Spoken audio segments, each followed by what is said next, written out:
Chapter 2 ಅವರಿಗೆ already ಒಂದು ವಿಡಿಯೋನ ನಾನು ಸೆಂಡ್ ಮಾಡಿದ್ದೆ. ಸೊ ಇವತ್ತು ಸೆಕೆಂಡ್ ವಿಡಿಯೋದಲ್ಲಿ 5 principles of management, 5 principles of management. ಫೈಲ್ಗಳ ನಿರ್ವಹಣೆಯ ತತ್ವಗಳು. ಸೊ ಇದರಲ್ಲಿ ಇವನ್ನ ನಾನು ಜಾಸ್ತಿ ಎಕ್ಸ್ಪ್ರೆಷನ್ಸ್ ಮಾಡೋದು ಬೇಡ, ಜಸ್ಟ್ ಎಕ್ಸಾಮ್ ಪರ್ಪಸ್ ಯೋಚನೆ ಮಾಡಿಕೊಂಡಾಗ 1 ಮಾರ್ಕ್ಸ್ಗೆ ಕೇಳ್ತಕ್ಕಂಥದ್ದು ಮತ್ತು 2 ಮಾರ್ಕ್ಸ್ಗೆ ಕೇಳ್ತಕ್ಕಂಥದ್ದು ಮತ್ತು 4 ಮಾರ್ಕ್ಸ್ಗೆ ಕೇಳ್ತಕ್ಕಂಥ ಕ್ವಶನ್ ಇದರಲ್ಲಿ ಬರಬಹುದು. ಸೊ ಬರ್ತಾ ಇದ್ದಾವೆ. ಸೊ 1 ಮಾರ್ಕ್ಸ್ಗೆ ಯಾವಾಗ ಕೇಳ್ತಾರೆ, the father of general management ಅಂತ ಇವ್ರಿಗೆ ಕರಿತೀವಿ. The father of general management, ಸಾಮಾನ್ಯ ನಿರ್ವಹಣೆಯ ಪಿತಾಮಹ ಅಂತೇಳಿ ಕರಿತಾ ಹೋಗ್ತೀವಿ. ಓಕೆ, ಇವ್ರು ನಾವೇನಂತ ಕರಿತೀವಿ, ಫಾದರ್ ಆಫ್ ಜನರಲ್ ಮ್ಯಾನೇಜ್ಮೆಂಟ್, ಸಾಮಾನ್ಯ ನಿರ್ವಹಣೆಯ ಪಿತಾಮಹ. ಕೇಳಿದ್ರೆ ಏನ್ ಕೇಳ್ತಾರೆ, who is the father of general management, ಸಾಮಾನ್ಯ ನಿರ್ವಹಣೆಯ ಪಿತಾಮಹ ಯಾರು ಅಂತ ಕೇಳಿದಾಗ ನಾವೇನ್ ಮಾಡಬೇಕು, ಫೈಲ್, ಇವ್ರನ್ನ ಫೈಲ್ ಅಂತ ಕರಿತೀವಿ. ಎಂಟ್ರಿ ಫೈಲ್ ಅಂತ ಕರಿತಾ ಹೋಗ್ತೀವಿ. ಎಂಟ್ರಿ ಫೈಲ್ ಅಥವಾ ಫೈಲ್ ಒಂದು ವರ್ಡ್ ಅನ್ನು ಯೂಸ್ ಮಾಡಿದ್ರೆ ಸಾಕು, ನಿಮ್ಗೆ ಮಾರ್ಕ್ಸ್ ಕೊಡ್ತಾ ಹೋಗ್ತಾರೆ. ಇಲ್ಲಿ ಇವರು ಟೋಟಲಿ 14 ಪ್ರಿನ್ಸಿಪಲ್ಸ್ ಅನ್ನ ಇಂಟ್ರೊಡ್ಯೂಸ್ ಮಾಡ್ತಾರೆ. ಎಷ್ಟು? 14 ಪ್ರಿನ್ಸಿಪಲ್ಸ್ ಅನ್ನ ಇವರು ನಿಮಗೆ ಇಂಟ್ರೊಡ್ಯೂಸ್ ಮಾಡಿಕೊಟ್ಟಿದ್ದಾರೆ. ಸೊ ಈ ಟಾಪಿಕ್ ಅಲ್ಲಿ ಅವುಗಳನ್ನ ಎಕ್ಸ್ಪ್ರೆಷನ್ ಮಾಡ್ತಾ ಹೋಗ್ತೀವಿ.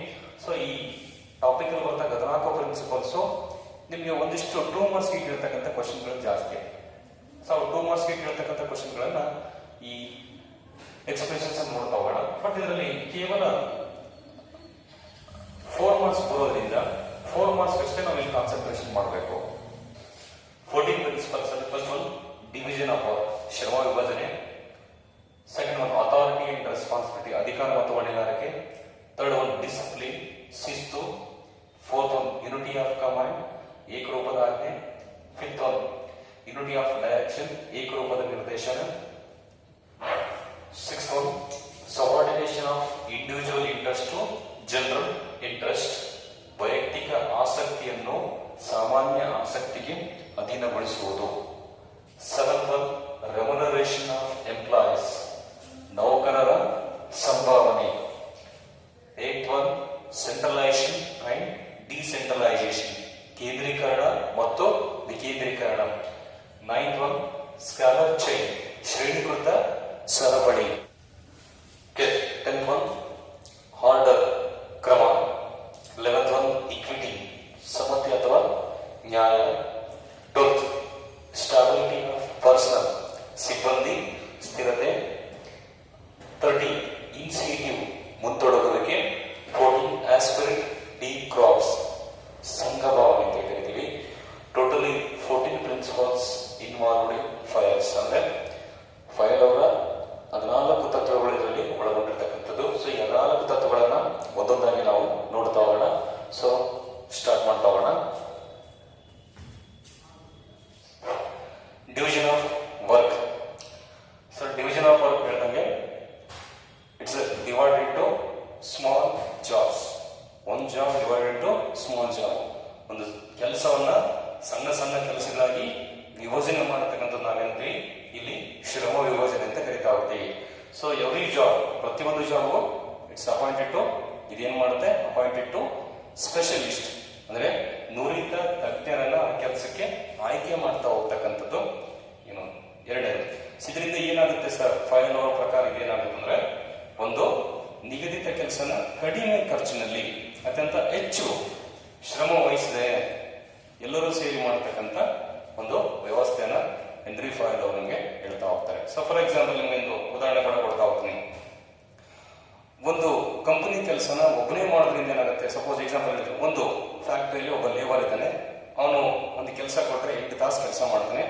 ಒಬ್ಬ 8 ತಾಸು ಕೆಲಸ ಮಾಡಿದ್ರೆ, ಸಪೋಸ್ ಬಾಕ್ಸ್ ಅನ್ನು ತಯಾರು ಮಾಡ್ತಾ ಇದ್ರೆ, ಒಂದು ಬಾಕ್ಸ್ ಅನ್ನು ತಯಾರು ಮಾಡ್ತಾ ಇದ್ರೆ, ಆ ಬಾಕ್ಸ್ ಅವನು ಏನ್ ಮಾಡಬಹುದು, ಒಂದು ದಿವಸಕ್ಕೆ 8 ಬಾಕ್ಸ್ ಮಾತ್ರ ತಯಾರು ಮಾಡ್ತಾನೆ. ಅದೇ 10 ಮಂದಿ ಸೇರಿದ್ರೆ 80 ಬಾಕ್ಸ್ ಅನ್ನು ತಯಾರು ಮಾಡ್ತಾರೆ. ಸೊ ಒಂದು ದಿವಸಕ್ಕೆ ಏನ್ ಮಾಡ್ಬೋದು, ಹೆಚ್ಚು ಅರ್ನಿಂಗ್ ಮಾಡ್ಬೋದು ಒಂದೇ ಕೆಲಸನ ಸಾಕಷ್ಟು ಜನ ಮಾಡೋದ್ರಿಂದ. ಅದನ್ನೇ ಏನ್ ಹೇಳುತ್ತೆ, ಡಿವಿಷನ್ ಆಫ್ ವರ್ಕ್, ಶ್ರಮ ವಿಭಜನೆ ಹೇಳ್ತಾ ಹೋಗುತ್ತೆ. ಸೊ ಫಾರ್ ಎಕ್ಸಾಂಪಲ್ ಅವ್ರು ಹೇಳ್ತಕ್ಕಂಥದ್ದು ಏನು, ಫೈಲ್ ಅವರ ಪ್ರಕಾರ ಹೇಳ್ತಕ್ಕಂಥದ್ದು, it's to produce more and better work for the same effort. It's more and better work to same effort ಹಾಕೋದ್ರ ಮೂಲಕ ಬೆಟರ್ ವರ್ಕ್, ಉತ್ತಮವಾದ ಕೆಲಸ ಮಾಡೋದಕ್ಕೆ, ಸರಿಯಾದ ವ್ಯವಸ್ಥಿತವಾಗಿ ನಡೆಸೋದಕ್ಕೆ ನಮಗೆ ಶ್ರಮ ವಿಭಜನೆ ಬಹಳ ಉಪಯೋಗ ಆಗ್ತಕ್ಕಂಥದ್ದು. ಸೊ ನೆಕ್ಸ್ಟ್ ಈ ವಿಡಿಯೋ ಸೆಕೆಂಡ್ ಪಾರ್ಟ್ ಅಲ್ಲಿ ನಿಮಗೆ ಕನ್ನಡ ಮತ್ತು ಇಂಗ್ಲಿಷ್ ಇದರ ಮೀನಿಂಗ್ ಅನ್ನ ಡೆಫಿನೇಷನ್ಸ್ ಅಥವಾ ಮೀನಿಂಗ್ ಅನ್ನ ಹಾಕ್ತಾ ಹೋಗ್ತೀನಿ. ಸ್ವಲ್ಪ ನೋಡ್ಕೊಳ್ತಾ ಹೋಗಿ. ನಾನು ಇಲ್ಲಿ ನಿಮ್ಗೆ ಉದಾಹರಣೆ ಸಮೇತ ಎಕ್ಸ್ಪ್ಲನೇಷನ್ಸ್ ಅನ್ನು ಕೊಡ್ತಾ ಹೋಗ್ತೀನಿ.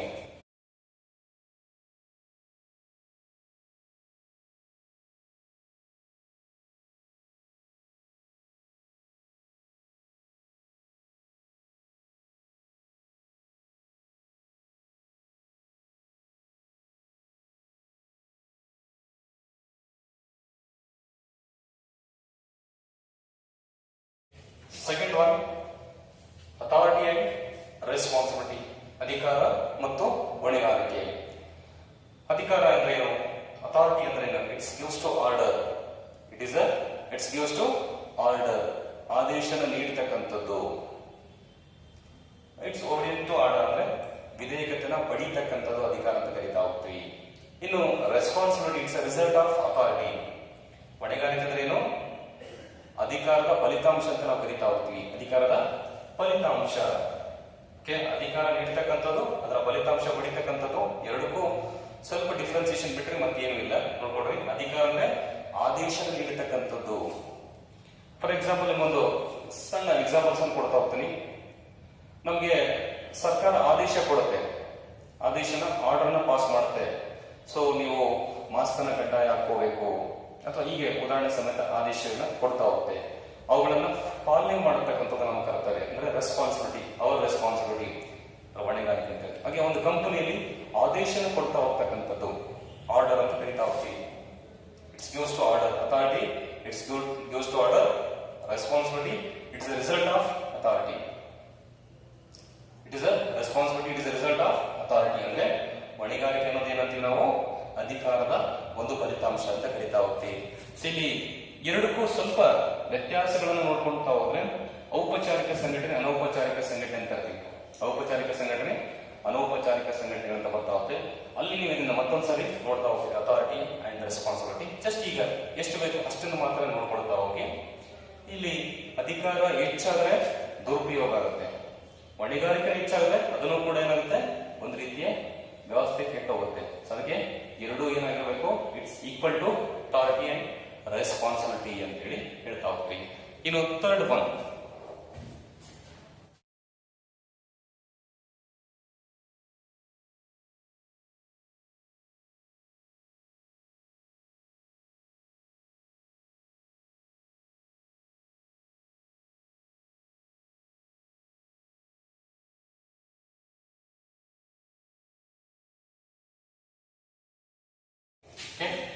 ಡಿಸಿಪ್ಲಿನ್, ಶಿಸ್ತು. ಈ ಶಿಸ್ತು ಅಂದ್ರೆ ಏನು? ಕಂಪನಿಯ ನಿಯಮಗಳನ್ನ ಮತ್ತು ಕಂಪನಿಯ ನೀತಿಗಳನ್ನ ಪಾಲನೆ ಮಾಡತಕ್ಕಂಥದ್ದು ನಾವು ಶಿಸ್ತು ಅಂತ ಕರಿತಾ ಹೋಗ್ತೀವಿ. ಕಂಪನಿಯ ನಿಯಮಗಳನ್ನ, ಫಾರ್ ಎಕ್ಸಾಂಪಲ್ ಇಂಗ್ಲಿಷ್ ಅಲ್ಲಿ ಬಂದ್ರೆ discipline it's obedience to organisational rules. It is a obedience to organisational rules ಅಂದ್ರೆ ಕಂಪನಿಯ ಅಥವಾ ಸಂಸ್ಥೆಯ ನಿಯಮಗಳನ್ನ ಪಾಲನೆ ಮಾಡತಕ್ಕಂಥದ್ದು ನಾವು ಇಲ್ಲಿ ಶಿಸ್ತು ಅಂತ ಕರಿತಾ ಹೋಗ್ತೀವಿ. ಸರ್ ನಿಮಗೆ ಶಿಸ್ತು ಬಗ್ಗೆ ಒಂದು ಸಣ್ಣ ಎಕ್ಸಾಂಪಲ್ ಹೇಳ್ತೀನಿ. ಸ್ಕೂಲ್ಗೆ ಹೋದಾಗ ನಿಮಗೆ ಸ್ಕೂಲಲ್ಲಿ ಏನ್ ಮಾಡ್ತಾರೆ? ಡ್ರೆಸ್ ಕೋಡ್ ಅನ್ನ ಹೇಳ್ತಾರೆ, ಶಿಸ್ತು. ಹಾಗೆ ನೀವು ಫ್ಯಾಕ್ಟ್ರಿಗೆ ಅಂತ ಹೋದಾಗ ನಿಮ್ದು ಫ್ಯಾಕ್ಟ್ರಿಯಲ್ಲಿ ಇರ್ತಕ್ಕಂಥ ಡ್ರೆಸ್ ಕೋಡ್ಸೇ ಬೇರೆ, ಅಲ್ಲಿರ್ತಕ್ಕಂಥ ವ್ಯವಸ್ಥೆನೇ ಬೇರೆ. ಅದಕ್ಕೆ ತಕ್ಕಂಗೆ ನೀವೇನ್ ಮಾಡಬೇಕು? ಸಿಸ್ಟಮೆಟಿಕ್ ರೂಲ್ ಅನ್ನ ಫಾಲೋ ಮಾಡತಕ್ಕಂಥದ್ದು ಯಾವುದು? ಡಿಸಿಪ್ಲಿನ್, ಶಿಸ್ತು ಅಂತ ಹೇಳಿ ಕರಿತಾ ಹೋಗ್ತೀವಿ. ಸೊ ಇವು ಈಸಿಯಾಗಿ ಅಂಡರ್ಸ್ಟ್ಯಾಂಡ್ ಮಾಡ್ಕೋಬೇಕಂದ್ರೆ ಏನಿಲ್ಲ, ಇದು ಜಸ್ಟ್ 2 ಮಾರ್ಕ್ಸ್ಗೆ ಮಾತ್ರ ಕೇಳ್ತಕ್ಕಂಥ ಕ್ವಶನ್ಗಳಾಗಿರೋದ್ರಿಂದ 2 ಮಾರ್ಕ್ಸ್ಗೆ ಎಷ್ಟು ಬೇಕಷ್ಟು ನಾಲೆಜ್ ಇರಲಿ ಅಂತ ನಿಮ್ಗೆ ಹೇಳ್ತಾ ಇದ್ದೀನಿ. ಇದ್ರ ಜೊತೆ ನಾನು ನಿಮ್ಗೆ ಆಲ್ರೆಡಿ ವಿಡಿಯೋದ ಮಧ್ಯದಲ್ಲಿ ಅದರ ಶಿಸ್ತು, ಅಥಾರಿಟಿ ಅಂಡ್ ರೆಸ್ಪಾನ್ಸಿಬಿಲಿಟಿ ಹೀಗೆ ಸುಮಾರು ಪಾಯಿಂಟ್ಸ್ ನಿಮಗೆ ಕನ್ನಡ ಮತ್ತು ಇಂಗ್ಲಿಷ್ ಎರಡನ್ನೂ ಕೂಡ ನೋಟ್ಸ್ ಅನ್ನ ಹಾಕ್ತಾ ಹೋಗ್ತೀನಿ.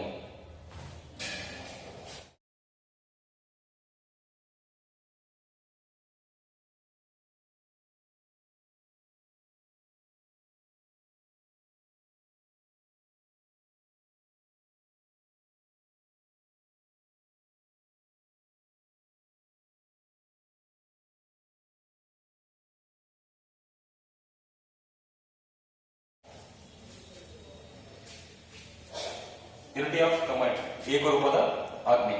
ಸೊ ಇಲ್ಲಿ ಯೂನಿಟಿ ಆಫ್ ಕಮಾಂಡ್, ಏಕರೂಪದ ಆಜ್ಞೆ ಅಂದ್ರೆ ಒಂದೇ ರೂಪದಲ್ಲಿ ಇರಬೇಕು ಆಜ್ಞೆ. Order it's past only one way, ಅಂದ್ರೆ ಒಂದೇ ರೂಪದಲ್ಲಿ ಇರಬೇಕು. ಅದಕ್ಕೆ ಹೇಳ್ತಾರೆ every individual employees only one superior, ಅಂದ್ರೆ ಪ್ರತಿಯೊಬ್ಬ ಕೆಲಸಗಾರನಿಗೂ ಒಬ್ಬನೇ ಸುಪೀರಿಯರ್ ಇರಬೇಕು, ಒಬ್ಬನೇ ಬಾಸ್ ಇರಬೇಕು ಅನ್ನೋದು ಇದರ ತತ್ವದ ಅರ್ಥ.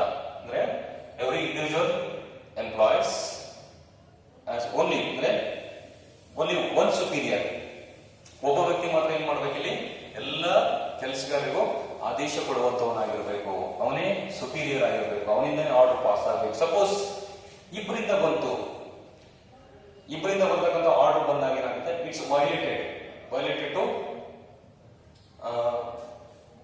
ಕಮಾಂಡ್. ಇದೊಂದು ಇಬ್ಬರಿಂದ ಆರ್ಡರ್ ಬಂದಾಗ, ಇಬ್ಬರಿಂದ ಆದೇಶಗಳು ಬಂದಾಗ ಏನಾಗುತ್ತೆ, ಅವ್ನಿಗೆ ಕನ್ಫ್ಯೂಷನ್ ಆಗುತ್ತೆ. ಅವನು ಯಾರ ಮಾತು ಕೇಳಬೇಕಂತ ಕನ್ಫ್ಯೂಷನ್ ಆದಾಗ ಏನ್ ಮಾಡ್ತಾನೆ, ಇಟ್ಸ್ ವೈಲೇಟೆಡ್ ಅಂದ್ರೆ ಅದು ಉಲ್ಲಂಘನೆ ಆಗ್ತಾ ಹೋಗುತ್ತೆ. ಯಾವುದು, ಏಕರೂಪದ ಆಜ್ಞೆ. ಯಾವಾಗಲೂ ಏಕರೂಪದ ಆಜ್ಞೆ ಏನು ಮಾಡಬೇಕು, every individual person own superior, ಅವನಿಗೆ ಯಾವುದೇ ಆದ ಒಬ್ಬ ಸುಪೀರಿಯರ್ ಇರಲೇಬೇಕು, ಅವನಿಂದನೇ ಆರ್ಡರ್ ಬರಬೇಕು. ಸೊ ಇದು ಏಕರೂಪದ ಆಜ್ಞೆ.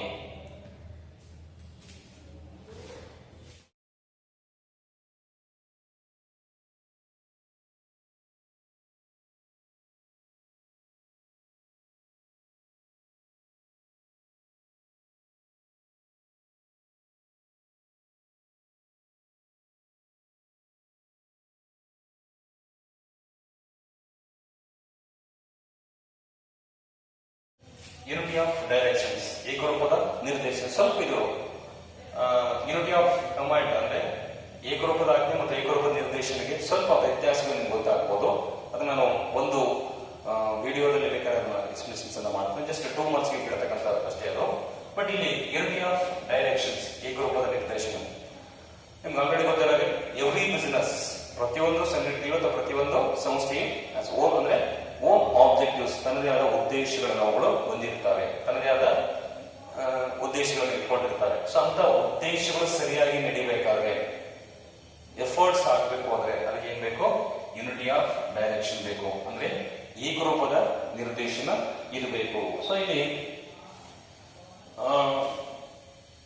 ಕೋಆರ್ಡಿನೇಷನ್ಸ್, ಒಂದಕ್ಕೊಂದು ಸಂಬಂಧಗಳು ಕರೆಕ್ಟ್ ಆಗಿ ಇರಬೇಕು ಅಂದ್ರೆ ಸರಿಯಾದ ನಿರ್ದೇಶನ ಇರಬೇಕು. ಕೋಆರ್ಡಿನೇಷನ್ ಬಿಟ್ವೀನ್ ಡಿಫರೆಂಟ್ ಡಿಪಾರ್ಟ್ಮೆಂಟ್ಸ್, ಬೇರೆ ಬೇರೆ ಇಲಾಖೆಗಳ ಮಧ್ಯೆ ನಮಗೆ ಸಮನ್ವಯತೆ, ಸಂಬಂಧ ಸರಿಯಾಗಿ ಇರಬೇಕಂದ್ರೆ ಇಟ್ಸ್ ಅ ಮೇನ್ ಡೈರೆಕ್ಷನ್, ನಿರ್ದೇಶನ ಸ್ಪಷ್ಟವಾಗಿರಬೇಕು. ಇಟ್ ಶುಡ್ ಬಿ ಕ್ಲಿಯರ್, ಅದು ಬಹಳ ಸ್ಪಷ್ಟವಾಗಿ ನಮ್ಮ ಕಣ್ಣಿಗೆ ಕಾಣುವಂತಿರಬೇಕು. ಅದಕ್ಕೆ ಮೂವಿಂಗ್ ಟುವರ್ಡ್ಸ್ ಆಬ್ಜೆಕ್ಟಿವ್ಸ್, ಯಾವಾಗಲೂ ಏನಿರಬೇಕು, ಉದ್ದೇಶಗಳು ಸ್ಪಷ್ಟವಾಗಿರಬೇಕು, ಸರಿಯಾಗಿ ಹೋಗ್ತಾ ಇರಬೇಕು, ಸರಿಯಾಗಿ ಅವುಗಳು ಕಾಣ್ತಾ ಇರಬೇಕು ಅನ್ನೋದನ್ನ ಈ ಯೂನಿಟಿ ಆಫ್ ಡೈರೆಕ್ಷನ್ ಹೇಳ್ತಾ ಹೋಗುತ್ತೆ. ಸೊ ಯೂನಿಟಿ ಆಫ್ ಕಮಾಂಡ್ ಅಲ್ಲಿ ಏನಿರುತ್ತೆ, ಒಬ್ಬ ವ್ಯಕ್ತಿಗೆ ಅಂದ್ರೆ ಒಬ್ಬ ಎಂಪ್ಲಾಯಿಗೆ ಒಬ್ಬನೇ ಏನಿರ್ಬೇಕಲ್ಲಿ ಬಾಸ್ ಇರಬೇಕು ಅಂತ ಹೇಳುತ್ತೆ. ಇಲ್ಲಿ ಹಂಗಿಲ್ಲ, ಇಡೀ ಸಂಸ್ಥೆ ಎಲ್ಲಾ ಚಟುವಟಿಕೆಗಳ ಉದ್ದೇಶ ಸರಿಯಾಗಿ ನಡಿಬೇಕಾದ್ರೆ ನಮ್ಗೆ ನಿರ್ದೇಶನ ಅಥವಾ ಅದರ ಡೈರೆಕ್ಷನ್ ಕಂಪಲ್ಸರಿ ಒಂದೇ ವೇಗದಲ್ಲಿ ಇರಬೇಕು ಅನ್ನೋದು ಈ ಪಾಯಿಂಟ್ ನ ವಾದ, ಈ ಪಾಯಿಂಟ್ ನಲ್ಲಿ ಬರ್ತಕ್ಕಂಥದ್ದು. ನೆಕ್ಸ್ಟ್ ಒನ್,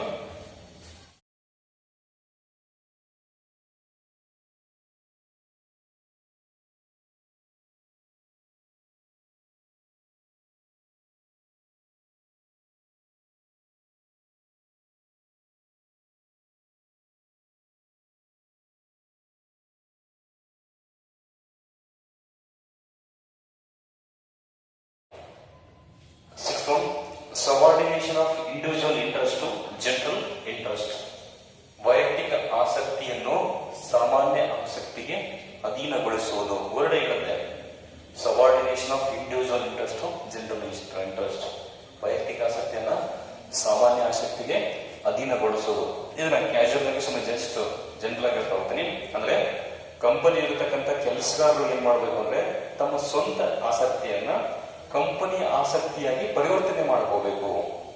ಕಂಪನಿ ಇರ್ತಕ್ಕಂಥ ಎಲ್ಲ ವರ್ಕರ್ಸ್ ಏನ್ ಮಾಡ್ಬೇಕು, ಕಂಪನಿಯ ಆಸಕ್ತಿ ನಮ್ಮದು ಆಸಕ್ತಿ ಅಂತ ಹೇಳಿ ಟ್ರೀಟ್ ಮಾಡ್ಬೇಕು ಅನ್ನೋದು ಈ ಒಂದು ಎಕ್ಸ್ಪ್ಲೇಷನ್ಸ್ ಅರ್ಥ. ಅಂದ್ರೆ ವೈಯಕ್ತಿಕ ಆಸಕ್ತಿಯನ್ನು ಸಾಮಾನ್ಯ ಆಸಕ್ತಿಯಾಗಿ ಪರಿವರ್ತನೆ, ನಮ್ಮ ಸ್ವಂತ ಆಸಕ್ತಿ ಏನ್ ಮಾಡ್ಬೇಕು, ಕಂಪನಿ ಎಲ್ಲ ರೀತಿಯ ಆಸಕ್ತಿಗೆ ನಾವು ಒಂದುಗೂಡಿಸ್ಕೋಬೇಕು. ಕಂಪನಿ ಆಸಕ್ತಿ ಕೂಡ ನಮ್ಮ ಆಸಕ್ತಿ ಅಂತೇಳಿ ನಾವು ಅನ್ಕೋಬೇಕು ಅನ್ನೋದು ಇದರ ಅರ್ಥ. ಸೊ ಇದು ಜಸ್ಟ್ ನೋಡ್ತಾ ಹೋದ್ರೆ the interest of an organization should take priority over the interest of any individual employees according to file. Every workers has same individual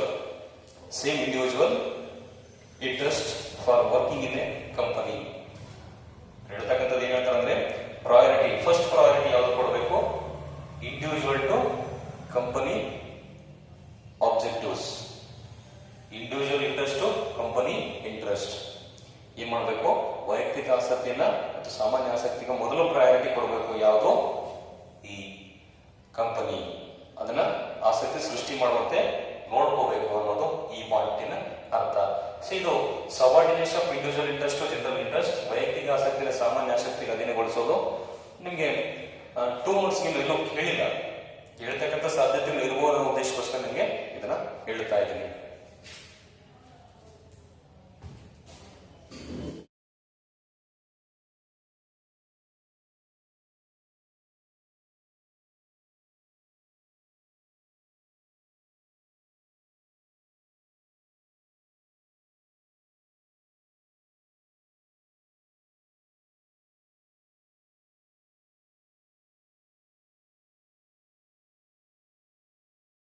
students, remuneration of employees, ನೌಕರರ ಸಂಭಾವನೆ. ರೆಮ್ಯುನರೇಷನ್ ಆಫ್ ಎಂಪ್ಲಾಯೀಸ್ ಅನ್ನ ನೋಡ್ಕೊಳ್ತಾ ಹೋದ್ರೆ organisation pays fair wages pays to employees. ಅಂದ್ರೆ ಒಂದು ಸಂಘಟನೆ ಸರಿಯಾದ ಮತ್ತು ನ್ಯಾಯಯುತವಾದಂತ ಕೂಲಿಯನ್ನು ಅಥವಾ ಸಂಬಳವನ್ನ ತನ್ನ ನೌಕರರಿಗೆ ಕೊಡಬೇಕು. ಇದರಿಂದ ಏನಾಗುತ್ತೆ ಅಂದ್ರೆ ಸರಿಯಾದ ಸಂಬಳ ಕೊಡೋದ್ರಿಂದ ಎಂಪ್ಲಾಯೀಸ್ ಸ್ಯಾಟಿಸ್ಫೈಡ್ ವರ್ಕ್, ತನ್ನ ಕೆಲಸದಲ್ಲಿ ತೃಪ್ತಿಯನ್ನು ಪಡ್ಕೊಳ್ತಾರೆ, ಕೆಲಸ ಮಾಡೋದಕ್ಕೆ ತೃಪ್ತಿಯಿಂದ ಮುಂದೆ ಬರ್ತಾರೆ ಅನ್ನೋದು. ಸೊ ಇದರ ರೆಮ್ಯುನರೇಷನ್ ಎಂಪ್ಲಾಯೀಸ್ ಅಲ್ಲಿ ಬರ್ತಕ್ಕಂಥದ್ದು. ಸೊ ನಿಮ್ಗೆ ನಾನು ಆಲ್ರೆಡಿ ಹೇಳಿದ್ರೆ ಒಂದು ಎಕ್ಸಾಂಪಲ್ ಕೂಡ ಕೊಡ್ತಾ ಇದ್ದೀನಿ.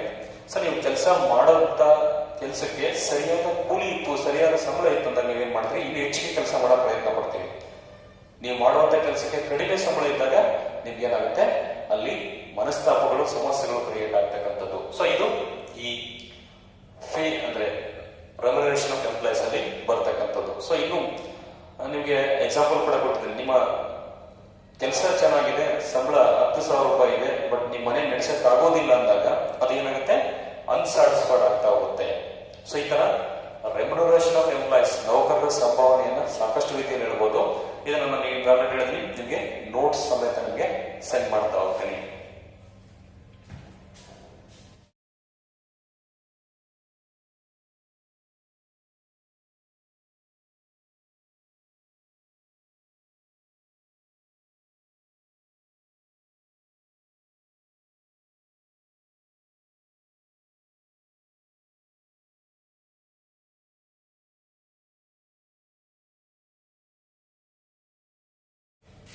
ಈ ವಿಡಿಯೋದಲ್ಲಿ ನಿಮಗೆ ಅಪ್ ಟು 7 ಪಾಯಿಂಟ್ಸ್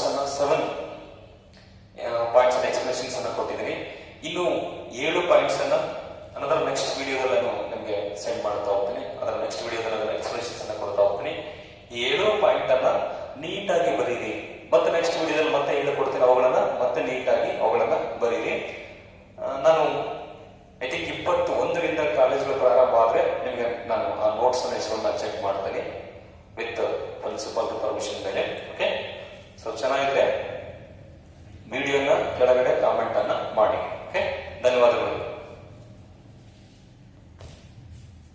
ಆತ್ಮೀಯ ವಿದ್ಯಾರ್ಥಿಗಳಿಗೆ, ಸೊ ಈ ವಿಡಿಯೋ ಇಷ್ಟ ಆದರೆ ಲೈಕ್ ಮಾಡಿ, ಹಾಗೆ ಶೇರು ಮಾಡಿ, ಸಬ್ಸ್ಕ್ರೈಬ್ ಮಾಡಿ. ಜೊತೆಗೆ ಈ ವಿಡಿಯೋಲಿ ಬರ್ತಕ್ಕಂಥ ಎಲ್ಲ ವಿವರಣೆಯನ್ನು ಕೂಡ ನೀವು ಡೌಟ್ಸ್ ಇದ್ದರೆ ಕಾಮೆಂಟ್ಸನ್ನು ಮಾಡಿ, ಅದಕ್ಕೆ ನಾನು ನಿಮಗೆ ಪರಿಪೂರ್ಣವಾಗಿ ಆನ್ಸರ್ಸನ್ನು ಕೊಡ್ತಾ ಹೋಗ್ತೀನಿ. ಸೊ ಒಂದು ವೇಳೆ ಡೌಟ್ಸ್ ಇದ್ದರೂ ಕೂಡ ಅವುಗಳನ್ನು ಕ್ಲಾರಿಫೈ ಮಾಡ್ತಾ ಹೋಗೋಣ. ಸೊ ನಿಮ್ಮೆಲ್ರಿಗೂ ಈ ವಿಡಿಯೋ ನೋಡಿದ್ದಕ್ಕಾಗಿ ಧನ್ಯವಾದಗಳು.